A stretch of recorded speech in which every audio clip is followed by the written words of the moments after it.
Okay, well, I guess this is a go-home show tonight for Smackdown. Doesn't feel like one, I feel, in a way, especially for the Royal Rumble, which I feel like it's going to be a busy weekend itself in general. But Smackdown, what do they got, huh? What do they have? Well, with the Royal Rumble Sunday, though, what do we got? Dallas, Texas. Going to be a long weekend in Texas. But Dallas tonight, American Airlines Center. We kick it off with a six-man tag. Roman Reigns and Usos versus, I want to call them the New Corbin Coalition or whatnot, but Baron Corbin, Dolph Ziggler, and Bobby Roode. Of course, you know, Corbin's got to come out on his throne with his multiple security guard wannabe team or whatever these guys are. But this six-man tag, though, going into that, thank God this was not the main event, because I feel like I've seen this in the main event for too many weeks on SmackDown that had something to do with either Roman or Corbin or anybody involved in this feud. But since it's to hype up this whole Falls Count Anywhere match, at one point Jimmy Uso, which I guess was, kayfabe hurt, he was knocked out of the ring, and Ziggler pretty much slammed him in like the back of his head to like the steel steps in the ring post. Medics came out to check Jimmy Uso as they carried him to the back, so it basically became a 2-on-3 match then. Pretty much throughout the match. By the way, this match had a lot of commercials, especially when Roman got thrown out the barricade then. Uso was still going in. The other Uso, Jey Uso, until, he finally got to tag the Roman. The heels got the upper hand, but Reigns was able to get a Superman punched in on Ziggler. Roode got involved, and, Ziggler still super kicked him in, as they pretty much got the upper hand on Roman and whatnot. Eventually, Jimmy Uso came out. One thing I thought was funny was when Ziggler knocked one of the Usos, I think it was Jey Uso, through the table, and he knocked the table on top of him, which kind of like it fell on his face. Like the effect how it went, just like he just nonchalantly knocked it and just landed on him. But Corbin and Reigns started pretty much brawling in.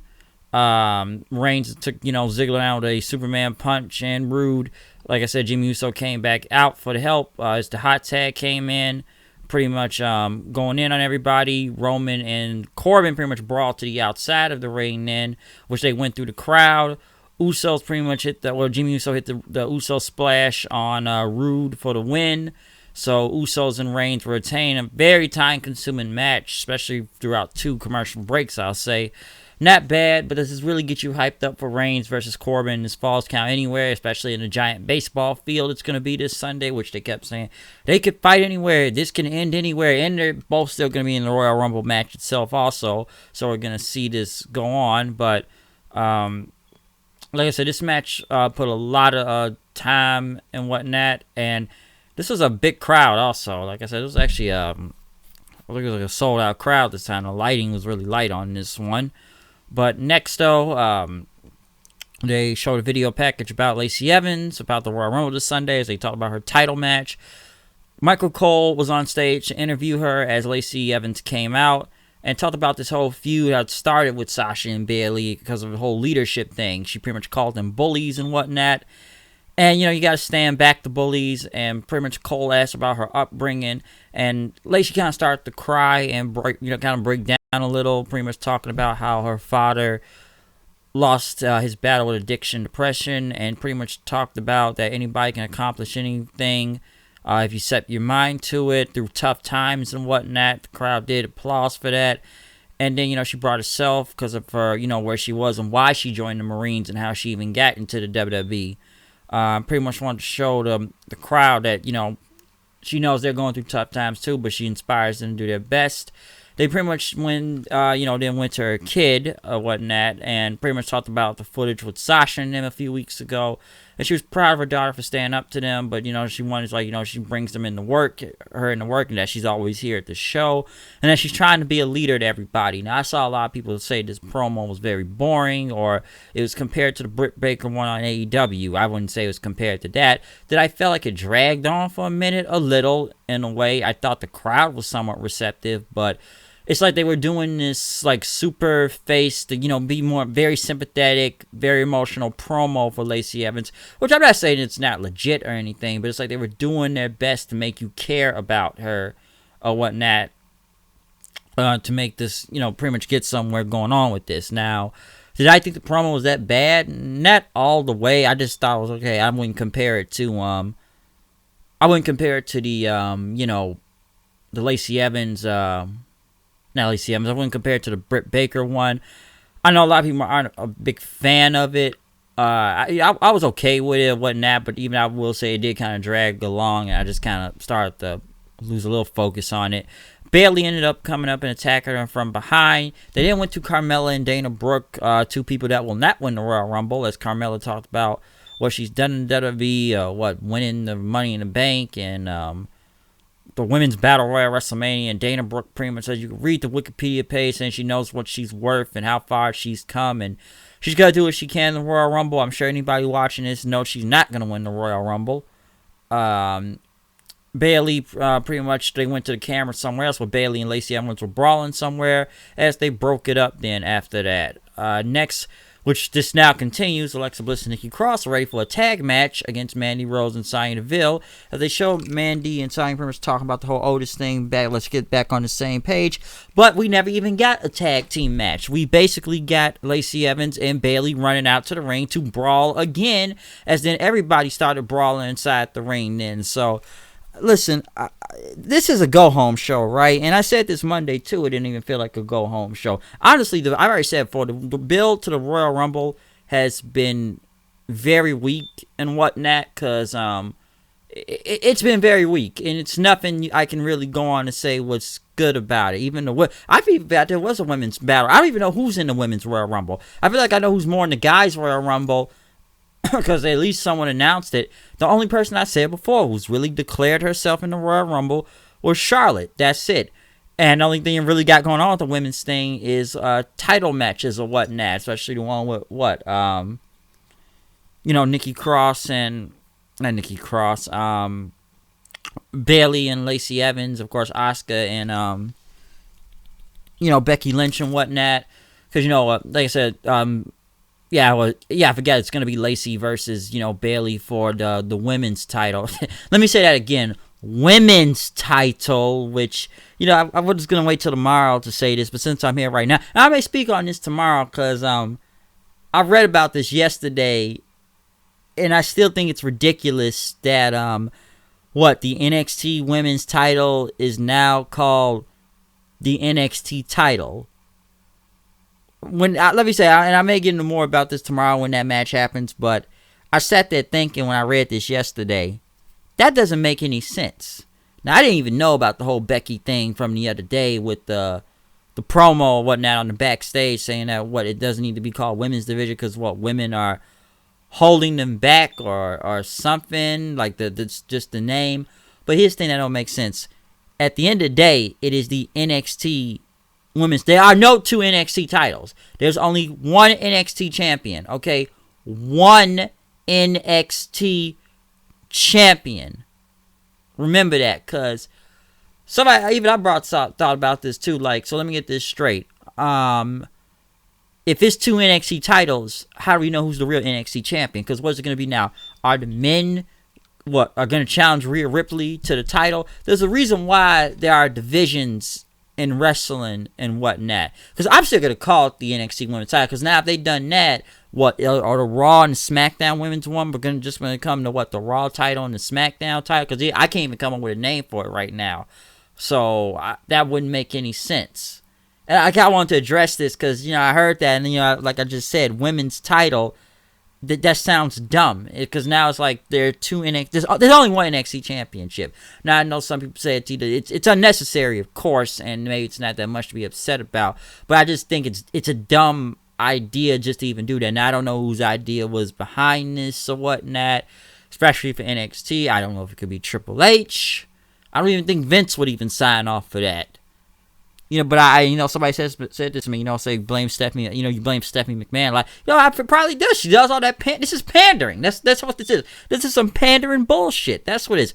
There's a reason why we have these divisions. Okay, now did I think that the reason why they're doing this is, honestly, I thought you're either trying to copy Impact because of that whole thing with the, women becoming the world champion, or, I didn't like women becoming world champion, or you're catering to Becky, because like I said, there's a reason why it's like divisions in wrestling. There's a heavyweight division, then there's a tag team division, and then there's your cruiserweight or the junior heavyweights or the X division. Same thing, women's division, knockouts division, same thing. I don't know. It's many divisions in wrestling. I don't know. Like I said, the heavyweights, the junior heavyweights, the tag teams, the cruiserweight, X division, junior heavyweights, the women, the knockouts, the food division, the cat division, the fuck lifetime division, the dog division, the Super Smash Brothers division. Okay, I'm just playing around with that, but when I had to speak on that because I'm sorry, that just does not make any sense. I'm still gonna call it the NXT Women's Title. I'm not gonna play into this pandering bullshit that whatever people are going into right now. There's a reason why it's an NXT title, NXT Women's Title. I just didn't think it made a lot of sense when I heard it. Okay, I honestly believe that made no sense when I read about that yesterday. So, and there are people that'll tell you that this either sounds dumb or ridiculous, and it's pandering. And they're copying off Impact, or they're catering to Becky to what she said the other day. So, I just kind of wanted to speak on that, especially for you tomorrow night at the Rumble when these title matches happen. But, at the end of the day, it's still the NXT Women's Champion, okay? Because I'm sure people think now, so there are two NXT champions, so what? Who's the real, I can't say, I guess it's a world title, because Adam Cole is the NXT champion. So, yeah, I've spoken enough on this. I had to speak on that because, like I said, just that shit sounded dumb as hell when I read that yesterday. Fucking one NXT champion. Okay, there's one NXT fucking champion. Remember that shit. Yeah, I'm getting off topic, I guess. But moving on, though. Elias came out to sing about WrestleMania and the Royal Rumble to introduce Braun Strowman to go against Shinsuke Nakamura and Cesaro. Not much I can really say from this match. Cesaro got pinned. I guess all these guys are in the Royal Rumble match itself. So, this was just to kill the time. The match was alright, but come on, I've seen a little bit this too much. The Strowman's had that Intercontinental title shot this Sunday. I'm wondering, I'm not even sure about that. Big E was oiling himself up. Why? Pretty much someone's assisting him doing this, and Kofi says, what is with you and the oil? And he's all slippery and whatnot. Talking about you gotta be greasy and whatnot. It won't be easy if he's greasy to, get eliminated from the Royal Rumble. I guess, people, their hands will slip because it's so much oil on him. And for some reason, he hugged this guy, like kissed him on the head for some reason. Weird shit. But Kofi pretty much thought we taking care of business tonight, man. It's the Royal Rumble and whatnot. It's a mountain to climb right now. And he loves the Royal Rumble and everything every year. Of course, we all look for the Kofi saves, but I guess we're going to get Morrison saves too. But, we're going to do this, and then we're going to do it for Woods tonight. Corbin says he's going to be in the Rumble, and he's going to win. They went over the numbers video package for the Royal Rumble, of course, and whatnot. One thing I thought interesting, I don't really count the greatest Royal Rumble as canon to the Royal Rumble, so I guess they said, well, Daniel Bryan was the longest person in the Royal Rumble and whatnot. Well, that was the greatest thing in Saudi Arabia. I don't know if I'm going to count that. I thought Rey Mysterio still had, the longest time in the Royal Rumble. I know they said Natalya was for the women, but last time I thought Rey was the longest because it was actually at a Royal Rumble, not this greatest Royal Rumble, because I don't really count that. I didn't really win it. I know Daniel was in there a long time, but I don't really count it. Sheamus talked about his match with, Shorty G this Sunday. The Miz came out with, John Morrison. Morrison was got to go against Kofi. Miz said, this man makes his return to the ring in 8 years, and you don't celebrate him and you boo him instead. And he says, that's why we're going to be in the Royal Rumble, which they're declaring themselves in. Yeah, it's right at the last minute, which, there are people that tell me that, what happened to the days of qualifying for a Royal Rumble, huh? What happened to the days where you have to do a match just to get in the Rumble or become the number 30 spot? Nowadays, I've said this before, all you got to do is say, hey, I'm in the Rumble. You in the Rumble? Hey, I'm in the Rumble. You in the Rumble? I'm in the Rumble. You in the Rumble? I'm in the Rumble. It's like what the New Day said last year. If he's in the Rumble, we all in the Rumble. We all in the... I don't remember the whole thing, but they said that last year, though, about the Royal Rumble. But you don't got to qualify anymore. You just got to say you're in the Royal Rumble. You just automatically in. And honestly, him and Morrison kind of last to the last minute on there, whatnot. But other than them being on the Royal Rumble, Kofi went against Morrison. Not a bad match. I will say when Kofi did that SOS and Morrison did that roundhouse kick. I don't know if it was a roundhouse kick, but he did that kick on him. That was a good ass kick. How he caught him in mid Trouble in Paradise though. Kofi in SOS for the 2 count. Morrison pretty much taking Kofi down. Miz pretty much tried to mess with Big E, but Big E got him. Kofi ended up hitting Trouble in Paradise on Miz to knock him out off the apron. Morrison attacked him from behind. He hit him with a Starship Pain, which actually connected this week and won the match. So not bad or anything, but still no Morrison's getting the right reactions he should be getting ever since he came back though. But then we get to the final part of the show. Michael Cole's in the ring for the contract signing between Daniel Bryan and Bray Wyatt. Daniel Bryan came out first. As he was out there, he pretty much was waiting for Bray Wyatt, but he came through the Firefly Funhouse, who had a fax machine. He says, "Listen, man, I'm trying to get the contract to you, okay? I'm sending it out. I got it signed, but there's something wrong with this machine." He pretty much, I guess, was calling customer service. Is that English or I don't know if it was Spanish or whatnot, or the reptilian language. It was probably the reptilians, man. He needs to talk more about the reptilians for some reason. Read about that shit. But I've said too much. But I'm just playing around. Maybe I'm not. But yeah, as I was saying, though, Bryan called him a sick man and whatnot, told him to get out here right now. But Wyatt says, "Listen, my attorney, Mercy the Buzzard, said I should not come out there." And Bryan says, "Have you figured it out? You live in a fantasy world, and, I'm not going to make the same mistake of letting you get away." And then Bray Wyatt said, that's the word of the day. Mistake. And you've made a mistake, too, betraying me years ago. The whole Wyatt family thing. And now you're going to pay on Sunday. And I'm going to be facing you on Sunday. So I don't need to sign up for the contract signing. But he needs to sign up for show up for the contract signing, which was The Fiend. The lights pretty much went out. Bray Wyatt appeared with the straps. Him and Wyatt and Bryan, the straps attached to each other. Bryan tried to attack him, but Wyatt took him down, put him in the mandible claw, and the Sister Abigail, he took the strap and started whipping him, tearing Daniel Bryan's shirt, which I heard was a very organic shirt, by the way, too. But he started whipping him and whatnot with the strap, and next thing you know, he took the pin, he stabbed himself in the hand, and then he wiped it on the contract, which was kind of hard to see at first because of that stupid red light. The fans started to chant, "You got issues," chants, and when the lights pretty much came back on, he was gone.